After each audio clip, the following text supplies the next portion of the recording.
দেখো আমরা তরল যোগ করা বলেছিলাম কোন কি না রক্ত এবং লসিকা, তাই না? আগের ক্লাসে বলেছি। তো সেই রক্তের আবার কিছু শ্রেণী বিভাগ আছে। কি না রক্ত, রক্তরস এবং রক্ত কণিকা নিয়ে গঠিত। রক্তরস কি দ্বারা গঠিত? জল, কঠিন পদার্থ এবং কিছু গ্যাসীয় বস্তু। গ্যাসীয় বস্তু কোনগুলো? Oxygen, carbon dioxide, nitrogen. আচ্ছা, কঠিন পদার্থ আবার জৈব বস্তু, অজৈব বস্তু এবং অন্যান্য বস্তু বিভক্ত। জৈব বস্তু কোনগুলো? না জৈব বস্তু আবার প্রোটিন যুক্ত জৈব বস্তু, প্রোটিন বিহীন নাইট্রোজেন যুক্ত জৈব যৌগ আর নাইট্রোজেন বিহীন জৈব যৌগে বিভক্ত। প্রোটিন কোনগুলো, জৈব বস্তু কোনগুলোকে বলবো? Plasma protein, albumin, globulin, haemoglobin, fibrinogen. Okay, protein বিহীন নাইট্রোজেন যৌগ কোনগুলো বলবো? দেখো, প্রোটিন বিহীন নাইট্রোজেন যৌগ হচ্ছে amino acid, urea, uric acid, creatine, ammonia. আচ্ছা, নাইট্রোজেন বিহীন যৌগ কোনগুলো? Carbohydrate, fatty acid, cholesterol. অজৈব বস্তু কি? Calcium, magnesium, sodium, copper, iron. অন্যান্য বস্তু কিছু ভিটামিন আছে, ascorbic acid, biotin, niacin, thiamine. কিছু উৎসেচক আছে, অ্যামাইলেজ, অ্যাসিড ফসফেটেজ। রঞ্জক বর্তমান বিলিরুবিন, বিলিভার্ডিন। ওকে, এগুলো রঞ্জক এবং কিছু হরমোন নিয়ে গঠিত হচ্ছে কঠিন পদার্থ। আর দেখো বলেছিলাম যে রক্ত কণিকা হচ্ছে তিন প্রকারে। একটা হচ্ছে আরবিসি, লোহিত রক্ত কণিকা বা যাকে এরিথ্রোসাইট বলা হয়, শ্বেত রক্ত কণিকা বা ডাব্লিউবিসি, হোয়াইট ব্লাড কর্পাসেল যাকে লিউকোসাইট বলা হয়, এবং আর একটা হচ্ছে অনুচক্রিকা বা প্লেটলেট বলা হচ্ছে। এই দেখো শ্বেত রক্ত কণিকার কে আবার দুই ভাগে ভাগ করা হয়। এক হচ্ছে গ্রানুলোসাইট আর একটা অ্যাগ্রানুলোসাইট। গ্রানুলোসাইট হচ্ছে মানে এই জিনিসগুলোর মধ্যে যখন দানাদার যুক্ত হয়ে থাকে, দানাদার, তখন তাকে বলা হয় দানাযুক্ত, তাকে বলা হয় গ্রানুলোসাইট। আর দানাবিহীন অ্যাগ্রানুলোসাইট। গ্রানুলোসাইট আবার তিন ধরনের, নিউট্রোফিল, ইওসিনোফিল, বেসোফিল। আর অ্যাগ্রানুলোসাইট হচ্ছে লিম্ফোসাইট এবং মোনোসাইট। ওকে, তাহলে এই ছকটা ব্লাডের শ্রেণীবিভাগ, এই পুরো ছকটা তোমরা খাতাতে তুলে রেডি করবে। ওকে, ঠিক আছে। দেখো, আগের দিন আমি এটা বলেছিলাম যে রক্ত কি সেটা আমি বলেছিলাম, তাই না? যে রক্ত এক ধরনের তরল যোগ কলা। রক্ত, রক্তরস, রক্ত কণিকা দ্বারা গঠিত ক্ষারধর্মী অস্বচ্ছ তরল যোগ কলা। রক্তের আমি বৈশিষ্ট্য বলেছিলাম কি না রক্তে হিমোগ্লোবিন থাকায় রক্ত রং লাল হয়। আচ্ছা, এছাড়া চিংড়ি, কাঁকড়া, কবজি শ্রেণীর প্রাণীদের দেহে কি বলেছিলাম যে রক্তে হিমোসোয়ানিন রঞ্জক থাকার জন্য কি হয়, রক্তের রংটা নীলাভ হয়, সবার কিন্তু লাল নয়। ওকে, রক্ত রঞ্জকের উপর উপস্থিতিতে রক্তের বর্ণটা নির্ধারণ করে। এবং পতঙ্গ শ্রেণীর কিছু আছে যাদের কি হয়, রক্ত বর্ণহীন হয়, অর্থাৎ এদের কোনো রঞ্জকই থাকে না।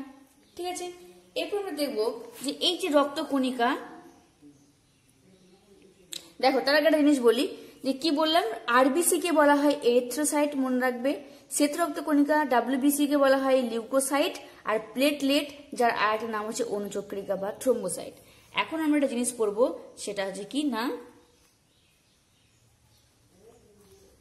হিমাটোক্রিট। হিমাটোক্রিট মান বা ভ্যালু। দেখো এই হিমাটোক্রিট কি এটা পড়বে, ঠিক আছে? হিমাটোক্রিট হচ্ছে লোহিত রক্ত কণিকা এবং শ্বেত রক্ত কণিকার অনুপাতকে বলা হচ্ছে হিমাটোক্রিট। তাহলে কি বললাম যে হিমাটোক্রিট হচ্ছে লোহিত রক্ত কণিকা এবং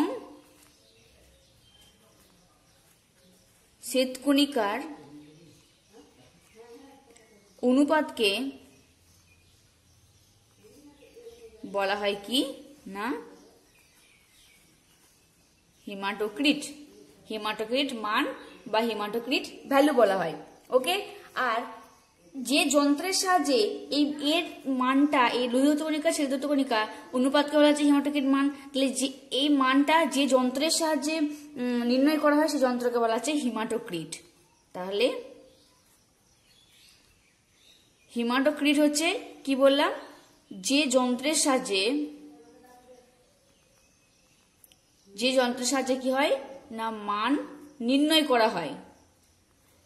করা হয় তাকে বলা হচ্ছে হিমাটোক্রিট যন্ত্র। বুঝে গেছে? তো হিমাটোক্রিটটা এবার কিভাবে করা হয়, একটা হিমাটোক্রিট নল নিয়ে, ধরো এটা একটা হিমাটোক্রিট নল।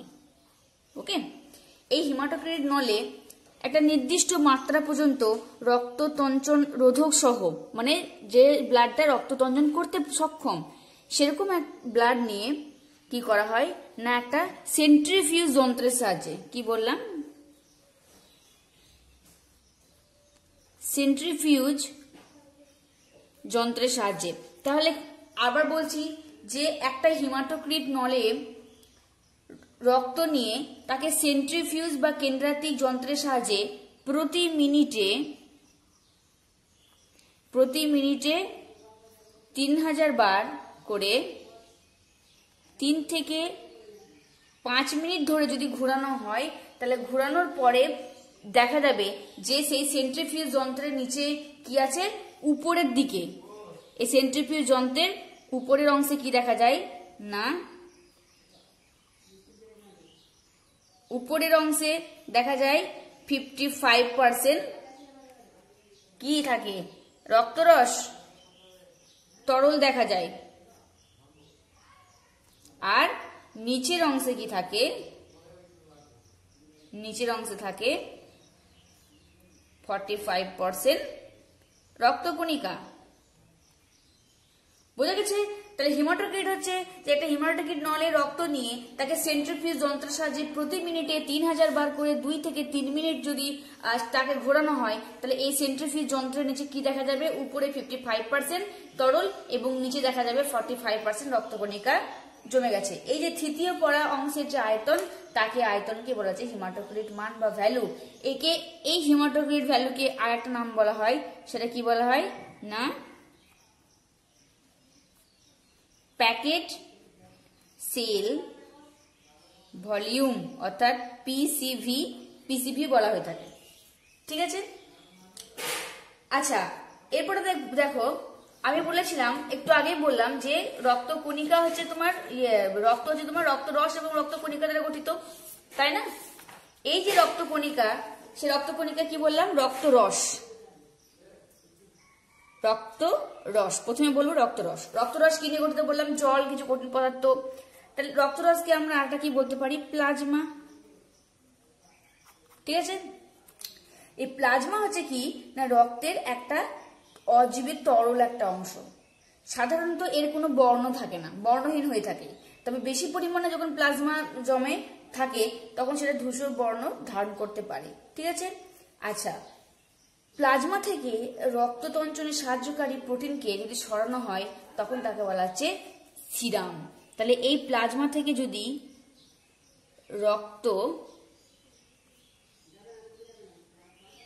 রক্ততঞ্চনকারী কি বললাম, রক্ততঞ্চনকারী প্রোটিনকে যদি অপসারিত করা হয় তাহলে সেই তরলকে বলা হয় কি না, বলা হয় সিরাম বলা হয়। ওকে? আচ্ছা, তাহলে এই প্লাজমা কি নিয়ে গঠিত, তো আগে বললাম যে কিছু কঠিন পদার্থ, জৈব বস্তু, নাইট্রোজেন ঘটিত যৌগ ইত্যাদি। এরপরে দেখবো আমরা যে এই প্লাজমার কাজ, প্লাজমা প্রোটিনের কাজ। দেখো, যে প্লাজমা প্রোটিনগুলো কি কি বলেছিলাম, যে প্লাজমা প্রোটিন হচ্ছে এই যে প্রোটিন হচ্ছে plasma protein, albumin, globulin, haemoglobin, তাই না? সেই প্লাজমা প্রোটিনের কাজ আমরা বলবো যে সিরাম অ্যালবুমিন। এই সিরাম অ্যালবুমিনটা হচ্ছে তোমার কি যকৃতে তৈরি হয়, রক্ততঞ্চন ঘটায়, রক্তের দ্রাব্য গঠন করে। আচ্ছা আচ্ছা, আর কি দেখবো আমরা, দেখো প্লাজমা প্রোটিনের কাজ যদি বলি তাহলে রক্তক্ষরণ প্রতিরোধ করা। 1 নম্বর বলবো রক্তক্ষরণ প্রতিরোধ করে। কে? প্লাজমা প্রোটিনের কাজ বলছি কি, কেন না আমরা প্লাজমা প্রোটিন কি কি বললাম, যে ফাইব্রিনোজেন এবং প্রোথ্রম্বিন, যা কি করে রক্তকে জমাট বাঁধিয়ে রক্তক্ষরণ কমায়। তাহলে রক্তক্ষরণ প্রতিরোধ করা কি কোন কোন প্রোটিন না, ফাইব্রিনোজেন এবং প্রোথ্রম্বিন কি করে রক্তকে জমাট বাঁধিয়ে কি করে রক্ত ক্ষরণ কমায়। বোঝা গেছে? তাহলে রক্ত ক্ষরণ মানে রক্ত যে অনবরত ক্ষরণ হচ্ছে সেটাকে প্রতিরোধ করে কে? প্লাজমা প্রোটিন, এটার কাজ। আচ্ছা, দ্বিতীয় কাজ আমরা বলবো রক্তের যে দেহের অনাক্রমতা বজায় থাকে। কি? দেহ অনাক্রমতা, এটা একটা কাজ, তাই না? দেহ অনাক্রমতা হচ্ছে কি না ইমিউনোগ্লোবিউলিন যে প্রোটিন আছে, কি বললাম? প্লাজমার মধ্যে, প্লাজমা প্রোটিনের মধ্যে ইমিউনোগ্লোবিউলিন, এই ইমিউনোগ্লোবিউলিন প্রোটিন কি করে? অ্যান্টিবডি রূপে কাজ করে। এ কি করে? অ্যান্টিবডি রূপে কাজ করে, যার ফলে কি হয়? দেহের অনাক্রমতা বজায় থাকে। অ্যান্টিবডি কি? এই অ্যান্টিবডি হচ্ছে শরীরে যখন কোনো ক্ষতিকারক জীবাণু বা বস্তু প্রবেশ করে, সেই ক্ষতিকারক জীবাণু বা বস্তু বিরুদ্ধে দেহে যে প্রোটিন তৈরি হয় তাকে বলা হচ্ছে অ্যান্টিবডি। অর্থাৎ এ কি করে না সেই ভাইরাস, জীবাণু, ব্যাকটেরিয়ার বিরুদ্ধে লড়াই করে। তাহলে দেহের অনাক্রমতা রূপে কাজ করছে। আচ্ছা, আর কি কাজ করে? পিএইচ, পিএইচ এর সাম্যতা। পিএইচ এর সাম্যতা হচ্ছে কি না প্লাজমা প্রোটিন ক্ষার, অম্ল ক্ষার কি বাফার রূপে কাজ করে। প্লাজমা, আমি মুখে বলছি, লিখে নেবে, হ্যাঁ। পিএইচ হচ্ছে অম্ল ক্ষার বাফার রূপে কাজ করে, ফলে রক্তে পিএইচ এর সাম্যতা বজায় থাকে, নির্দিষ্ট মাত্রা বজায় থাকে। আচ্ছা, আর কি করে না দেহে তাপ বিস্তার করে। তাপ বিস্তার করে মানে প্লাজমা প্রোটিন সারা দেহে তাপ বিস্তারে মানে ছড়াতে সাহায্য করে। আর কি কাজ আছে? উৎসেচক। উৎসেচক হচ্ছে কয়েক প্রকারের প্রোটিন উৎসেচক হিসেবে কাজ করে যেগুলো প্লাজমায় উপস্থিত থাকে। ওকে, তাহলে প্রোটিনগুলো উৎসেচক হিসেবে কাজ করছে। আচ্ছা, আর কি কাজ করে না কয়েকটা পদার্থকে পরিবহন করে, কয়েকটা পদার্থকে পরিবহন করে। অর্থাৎ হরমোন থাইরক্সিন, থাইরক্সিন একটা হরমোন, সেটা প্লাজমায় অ্যালবুমিন এবং গ্লোবিউলিন পরিবহনে বাধ্য করে। তাহলে প্লাজমা প্রোটিনের কাজগুলো আমরা কি কি দেখলাম? রক্তক্ষরণ প্রতিরোধ করে, ফাইব্রিনোজেন এবং প্রথমবিন যে সমস্ত প্লাজমা প্রোটিন রক্তকে জমাট বাঁধিয়ে রক্তক্ষরণ কমায়। দেহের অনাক্রমতা, ইমিউনোগ্লোবিউলিন কি করে? অ্যান্টিবডি রূপে কাজ করে, এই অ্যান্টিবডি কি করে? দেহের অনাক্রমতা বজায় রাখে। পিএইচ এর সাম্যতা, রক্ত কি করে না রক্তের পিএইচ এর সাম্যতা বজায় থাকে, সারা দেহে প্লাজমা প্রোটিন রক্ত বিস্তারে সাহায্য করে। উৎসেচক, কিছু প্লাজমা প্রোটিন উৎসেচকের ভূমিকা পালন করে এবং কয়েকটা পদার্থ পরিবহনে সাহায্য করে। অর্থাৎ হরমোন থাইরক্সিন কি করে? প্লাজমার অ্যালবুমিন এবং গ্লোবিউলিন পরিবহনে সাহায্য করে। এটা আমরা বললাম প্লাজমা প্রোটিনের কাজ। ওকে, এখন আমরা পড়বো যে প্লাজমা বা রক্তরসের কাজ। ওকে, দেখো প্লাজমা বা রক্তরসের কাজ হচ্ছে কি? রক্তরস আমরা জানি কি করে না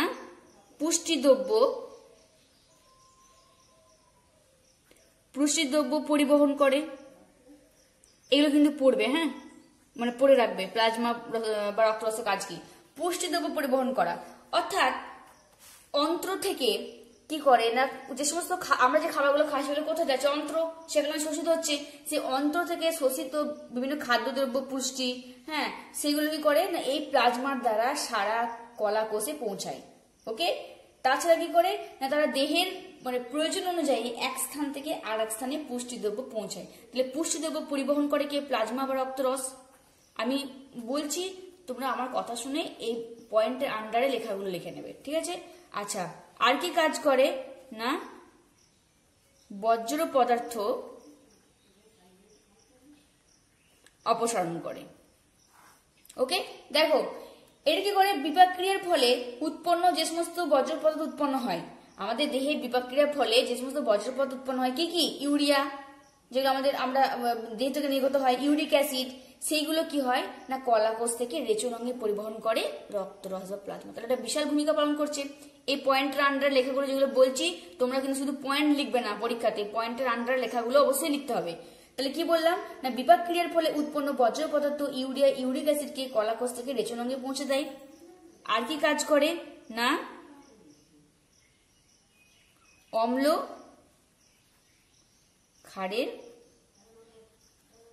ভারসাম্য নিয়ন্ত্রণ করে। এটা একটা কাজ করে কে? প্লাজমা বা রক্তরস।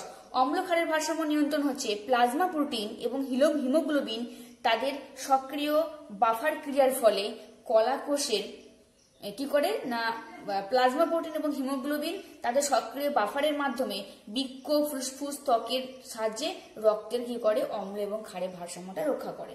ওকে, অর্থাৎ প্রোটিন, প্লাজমা প্রোটিন এবং হিমোগ্লোবিনের সাহায্যে তাদের ত্বকের, ফুসফুসের, বৃক্কের যে পিএইচ, সেই পিএইচ এর ভারসাম্যটাকে কি হচ্ছে?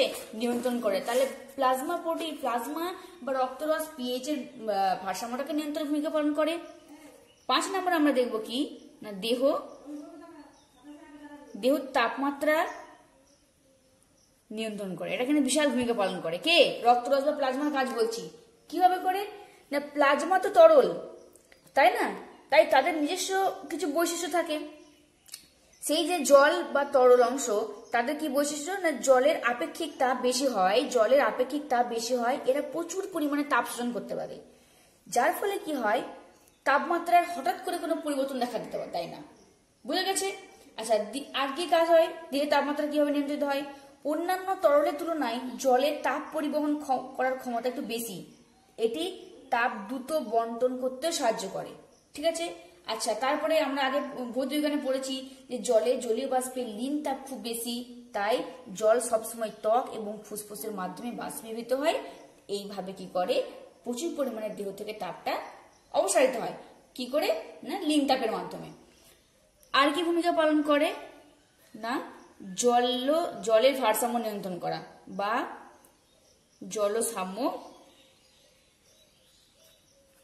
নিয়ন্ত্রণ করে। কে? প্লাজমা বা রক্তরস। কিভাবে না, দেহের প্রয়োজনের তুলনায় যদি কম জল থাকে আমাদের দেহে, তাহলে এই প্লাজমা কি হয়? ঘনীভূত হয়, এক কাছে জড়ো হয়, জমাট বাঁধে। এর ফলে প্লাজমায় একটা অভিস্রাবণ চাপ বেড়ে যায়। প্লাজমায় অভিস্রাবণ চাপ বেড়ে গেলে জল কি হয় না, প্লাজমায় প্রবেশ করে, কোষ থেকে প্লাজমায় প্রবেশ করে। তারপর সেখান থেকে জল অপসারিত হয়ে আবার কি করে? কলাকোষের মাধ্যমে আমাদের মানে কি হয় না, জলের তেষ্টা সেটা যোগায়। তাহলে জলসাম্য নিয়ন্ত্রণ করছে। আচ্ছা, এছাড়া দেখব যে রক্তচাপ নিয়ন্ত্রণ করে। রক্তচাপ কিভাবে নিয়ন্ত্রণ করে না, রক্ত প্লাজমার আয়তন পরিবর্তনের দ্বারা তার রক্তচাপকে নিয়ন্ত্রণ করে। আর কি কাজ করে? হরমোন পরিবহন করে। ওকে, তাহলে এই সমস্ত কাজগুলো কে করছে না, কে বললাম যে রক্তরস বা প্লাজমা। তাহলে প্লাজমার কাজটা করে রাখবে। ঠিক আছে? এরপরে আমরা যেটা দেখব সেটা হচ্ছে রক্তকণিকা। ওকে, এরপর আমরা পড়বো কি, রক্তরস কমপ্লিট, রক্তকণিকা। এই রক্তকণিকা 3 প্রকারে বললাম। তাহলে প্রথম আমরা পড়বো লোহিত রক্তকণিকা।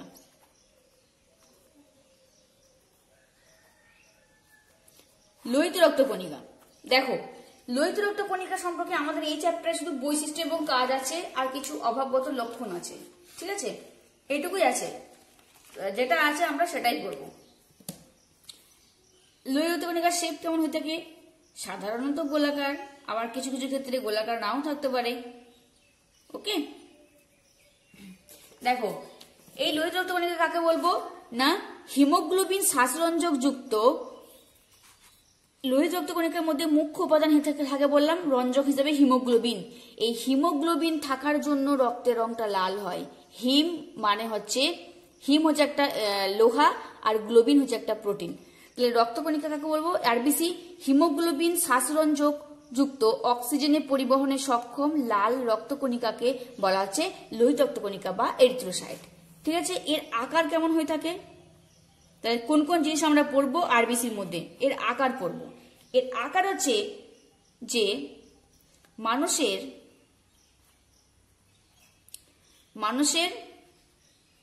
পূর্ণাঙ্গ আরবিসি কেমন হয়ে থাকে? দ্বি অবতল চাকতির মতো, মানে দুটি তলটা কি অবতল অংশ, মানে ভিতর দিকে ঢোকা চাকতির মতো গোলাকার অংশ নিয়ে গঠিত। ঠিক আছে? আচ্ছা, লোহিত কণিকায় কখনো কখনো কি হয় না, গোলাকার দেখা যায়। কি হয় দেখো, এই যে অবতল আকৃতির জন্য এদের কি হয়, তলের ক্ষেত্রফলটা অনেক বেশি হয়, যার ফলে অধিক অক্সিজেনের সংস্পর্শে আসে। এছাড়া রক্ত কিছুটা লঘুসারক হয়ে পড়লে তারা ফেটে যায় না, ঠিক আছে, নিজের অস্তিত্বটাকে বজায় রাখে। তাহলে শুধু জানবে আকার হচ্ছে মানুষের পূর্ণাঙ্গ দ্বি অবতল চাকতির মতো, ঠিক আছে। আচ্ছা, এদের সংখ্যা কত থাকে, সংখ্যাটা অবশ্যই জানতে হবে। আরবিসি সংখ্যায় থাকে কত না, প্রায় পুরুষের দেহে থাকে, মেলেদের দেহে থাকে 5 মিলিয়ন বা 50 লক্ষ, আর ফিমেলদের দেহে থাকে কত 4.5 মিলিয়ন, ঠিক আছে। আচ্ছা, তাহলে আমরা আকার পড়বো, সংখ্যা পড়বো, আর কি পড়বো, জীবনকাল। জীবনকাল, আরবিসি জীবনকাল, এটা কিন্তু খুব ইম্পর্টেন্ট। আরবিসি আয়ু কত না, মানুষের আরবিসি বা লোহিত রক্তকণিকার গড় আয়ু হচ্ছে কত, 120 দিন। এটা ইম্পর্টেন্ট, মনে রাখবে, মানুষের লোহিত রক্তকণিকার গড় আয়ু হচ্ছে 120 দিন। এছাড়া যদি আমরা গঠন দেখি তাহলে দেখবো যে এ আবার কিছু লাইপোপ্রোটিন দ্বারা গঠিত, লিপিড আছে, কার্বোহাইড্রেট দ্বারা গঠিত, ঠিক আছে। এগুলো এই চ্যাপ্টার নেই তো পড়ছি না। এরপর আমরা দেখবো যে আরবিসির বৈশিষ্ট্য। তাহলে আমরা কি কি পড়বো, রক্তকণিকার মধ্যে প্রত্যেকটা কণিকার আকার, সংখ্যা, আর তাদের জীবনকাল বা আয়ুকাল হচ্ছে 120 দিন। বৈশিষ্ট্য দেখো, এরপর আমরা আরবিসির বৈশিষ্ট্য দেখবো। এই বৈশিষ্ট্য, কাজ, জীবনকাল, হ্যাঁ, এগুলো কিন্তু ইম্পর্টেন্ট, পরীক্ষায় আসতেই পারে কোশ্চেন যে আরবিসির বৈশিষ্ট্য, আরবিসির কাজটা সাধারণত মনে রাখবে। বৈশিষ্ট্য যে আরবিসি কে আমরা বললাম এরিথ্রোসাইট বলা হয়। সেই এরিথ্রোসাইটগুলি গোলাকার বা দ্বি অবতলাকার চাকতির মতো দেখতে। পরিণত অবস্থায় নিউক্লিয়াস থাকে না, তাহলে আরবিসিতে পরিণত অবস্থায় আরবিসিতে নিউক্লিয়াস থাকে না। এটা কিন্তু খুব ইম্পর্টেন্ট একটা কোশ্চেন, খুব ইম্পর্টেন্ট, যে পরিণত আরবিসিতে কি বর্তমান থাকে না, বা নিউক্লিয়াস থাকে না কোন রক্তকণিকায়, আরবিসিতে। তবে শ্বসনের সময় রঞ্জক হিসেবে হিমোগ্লোবিন বর্তমান থাকে। ওকে, হিমোগ্লোবিনের উপস্থিতির জন্য রক্তের বর্ণ লাল হয়। অক্সিজেনের সংস্পর্শে এসে এই হিমোগ্লোবিন কি গঠন করে, অক্সি হিমোগ্লোবিন তৈরি করে। আরবিসি স্পঞ্জি অস্থিমজ্জা, যে বোন ম্যারো আছে, সেই বোন ম্যারোতে তৈরি হয় আরবিসি, বোন ম্যারো থেকে উৎপন্ন হয়। আরবিসি সংশ্লেষের জন্য কিছু প্রোটিন, কিছু ভিটামিন B12, ফলিক অ্যাসিডের প্রয়োজন। তাহলে কোশ্চেন আছে যে ভিটামিন B12 সংশ্লেষিত হয় কোথায়, কে জন্য দায়ী, আরবিসি, ঠিক আছে। স্তন্যপায়ী প্রাণী ছাড়া মেরুদণ্ডী, মানে স্তন্যপায়ী ছাড়া অন্যান্য মেরুদণ্ডী প্রাণীদের ক্ষেত্রে আরবিসি কিন্তু থাকে, আকারে কিছুটা বড় হয়, দ্বি উত্তলাকার। অর্থাৎ মানুষ মানে স্তন্যপায়ী ছাড়া অন্যান্য প্রাণীদের দেহে আরবিসি বর্তমান। উটের আরবিসি নিউক্লিয়াস যুক্ত, তাহলে উটের দেহে আরবিসি বর্তমান। মানুষের আরবিসিতে নিউক্লিয়াস ছাড়া গলগি বডি, মাইক্রোকন্ড্রিয়া, সেন্ট্রিওল এগুলো কিন্তু অ্যাবসেন্ট থাকে। হিমোগ্লোবিন 4টে পলিপেপটাইড চেন, মানে 4টে মানে শৃঙ্খল দ্বারা গঠিত পলিপেপটাইডের গঠনের ভিত্তিতে এই হিমোগ্লোবিন, আবার এই পলিপেপটাইড চেনের গঠনের দ্বারা হিমোগ্লোবিনকে 3টে ভাগে ভাগ করা হয়েছে, হিমোগ্লোবিন A, হিমোগ্লোবিন A2 এবং হিমোগ্লোবিন F। আরবিসি ভ্রূণ অবস্থায় যকৃৎ এবং প্লীহায় উৎপন্ন হয়, কিন্তু পরবর্তী সময়ে কি হয়, অস্থি মজ্জাতে উৎপন্ন হয়। এই 10টা পয়েন্ট লিখলে যথেষ্ট। বৈশিষ্ট্য। এবার আমরা কাজ দেখব। কাজের ক্ষেত্রে আরবিসি বা লোহিত রক্তকণিকার কাজ, আমি কিন্তু শুধু বৈশিষ্ট্য, আমি শুধু পয়েন্টগুলো বলছি, লিখেছি, ব্যাখ্যা করছি, কিন্তু তোমরা পরীক্ষাতে শুধু পয়েন্ট লিখলে কিন্তু নাম্বার পাবে না। এই যে শ্বাসবায়ু পরিবহন, এর আন্ডারে কিন্তু লিখতে হবে, আমি মুখে বলছি। ওকে, দেখো, তাহলে আরবিসির কাজ হচ্ছে শ্বাসবায়ু পরিবহন করা। কি করে, শ্বসন অঙ্গ থেকে কলাকোষ, এবং কি করে, কলাকোষ থেকে, তাহলে শ্বসন অঙ্গ থেকে কলাকোষ, মানে আমাদের যে শ্বাস অঙ্গ, সেখান থেকে কলাকোষে, এবং কলাকোষ থেকে শ্বাস অঙ্গে কি করে, অক্সিজেন এবং কার্বন ডাই অক্সাইড পরিবহন করে। এই আরবিসির একটা প্রধান কাজ। বুঝা গেছে। এই কাজটা মূলত কে করে? আরবিসি। আরেকবার বলছি, শ্বাস অঙ্গ থেকে কলাকোষে এবং বিভিন্ন কলাকোষ থেকে শ্বাস অঙ্গে অক্সিজেন এবং কার্বন ডাই অক্সাইড পরিবহন করা রক্তের একটা প্রধান কাজ, যেটা করে কে? আরবিসি বা হিমোগ্লোবিন। ঠিক আছে, খুব অল্প পরিমাণে অক্সিজেন এবং কার্বন ডাই অক্সাইড কি করে? রক্তরসেও পরিবাহিত হয়। ঠিক আছে, অম্ল ক্ষারের ভারসাম্য রক্ষা করে। কি করে? লোহিত রক্তকণিকা বাফার ক্রিয়ার মাধ্যমে, পিএইচ ভ্যালুর মাধ্যমে, ক্রিয়ার মাধ্যমে অম্ল ক্ষারের ভারসাম্য রক্ষা করে। আয়নের সাম্যতা, লোহিত রক্তকণিকায় কোষ পর্দার ভেদ্যতা রক্তের ধনাত্মক এবং ঋণাত্মক আয়নের সাম্যতা বজায় রাখে। অর্থাৎ কোষ পর্দায় ধনাত্মক এবং ঋণাত্মক যে আয়নের যে ব্যালেন্স, সেটা রক্ষা করে কে? আরবিসি। আর কি দেখা যায় না, বিভিন্ন রঞ্জকের উৎস হিসেবে কাজ করে। কেমন? লোহিত রক্তকণিকা বিশ্লিষ্ট হওয়ার পর, মানে ভেঙে যাওয়ার পর কি উৎপন্ন করে? যে লোহিত কণিকার মধ্যে কি বর্তমান বললাম? হিমোগ্লোবিন। তাহলে লোহিত কণিকা ভাঙলে মানে হিমোগ্লোবিন ভাঙবে। সেই হিমোগ্লোবিন বিশ্লিষ্ট হওয়ার পরে সেখান থেকে তৈরি হয় বিলিরুবিন, বিলিভার্ডিন রঞ্জক। তাহলে আমরা ছকে দেখেছিলাম না যে বিলিরুবিন, বিলিভার্ডিন রঞ্জক, সেটা কোথা থেকে উৎপন্ন হচ্ছে? না এই রক্তের মধ্যে থাকা হিমোগ্লোবিন রক্ত রঞ্জক, সেই হিমোগ্লোবিন বিশ্লিষ্ট হওয়ার পর উৎপন্ন হয় কোনগুলো? না বিলিরুবিন, বিলিভার্ডিন ইত্যাদি, এগুলো উৎপন্ন হচ্ছে। ঠিক আছে, আচ্ছা, তাহলে এই সমস্ত কাজগুলোকে করে লোহিত কণিকা, অবশ্যই এটা মনে রাখবেন। ঠিক আছে, তাহলে আরবিসির আমরা আয়ুকাল পড়লাম, আরবিসির আমরা বৈশিষ্ট্য পড়লাম, আরবিসির আমরা কাজ পড়লাম। এর বেশি আর কিছু আশা করতে লাগবে না।